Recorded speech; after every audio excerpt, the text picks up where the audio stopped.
בלא מעט מובנים, הקול שמאפיין את גלי צה"ל הוא לא בהכרח פס הקול שבוקע ממקלטי הרדיו שמכוונים לתדר התחנה. עוד יותר מקולם של דיווחי החדשות המוקצעים, או קולו של הפרופסור המרצה באוניברסיטה המשודרת, או המוסיקה שניסית באוויר הדביק והדחוס שמסביב, אלה צלילי המדרגות. כל הטיפוף של נעליים צבאיות כבדות וכפכפי אצבע אזרחיות והקשות עקבים וסנדלים על גרם המדרגות עם חיפוי השמנת המכוער, הסדוק, שחוצה את התחנה לאורכה. שם, לאורך מעקה העץ שהשחיר, ולא נראה שבקרוב מישהו יסיר מעליו את הכתמים או ידאג לפוליטורה, פועם ליבו של המקום הזה. שם, ליד מכונת הקפה, ב6:30 בבוקר, תוכל לראות מגישים שהיו יכולים בקלות להרוויח בטלוויזיה הרבה יותר, אבל מעדיפים להגיע לכאן, לדחוב 2-3 שקלים למכונת הקפה, לערבב את הסוכר עם עט פלסטיק צהלי, ולעלות 1.5 קומה למעלה, כדי לשדר באמת את התוכניות שיעצבו את סדר היום של המדינה.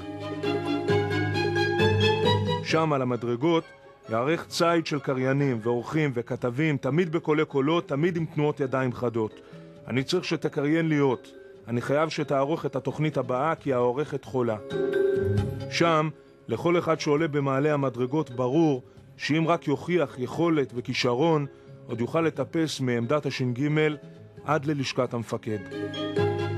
שם עולים בזהירות מן המטבח עם ארוחת בוקר. כוס חד פעמית מלאה בחלב שבתוכה צף קורנפלקס. מנסים לא ללכלך את המדרגות. שם שחר תמיר יורד בכלילות ואומר בנועם בוקר טוב לכל מי שעולה מולו, הוא מצליח לזהות אותנו לפי הנשימות או לפי ההליכה או לפי לך תדע. שם תלוי תמיד באוויר ריח של שניצלים מהמטבח, תמיד. שם מתערבבים מדים וכיפות וזקנים ומכנסיים קצרים. שם נשמט בבילות הבוקר מוסף מאחד העיתונים. איש לא ירים אותו עד הצהריים, וכשירימו אותו הוא כבר יהיה מסמך היסטורי ממש ביחס לאירועים שזרמו כל הזמן לחדר החדשות הסמוך, ועליהם דווח בשעות שחלפו מאז הוא פעל על ידי מפיקה ממהרת.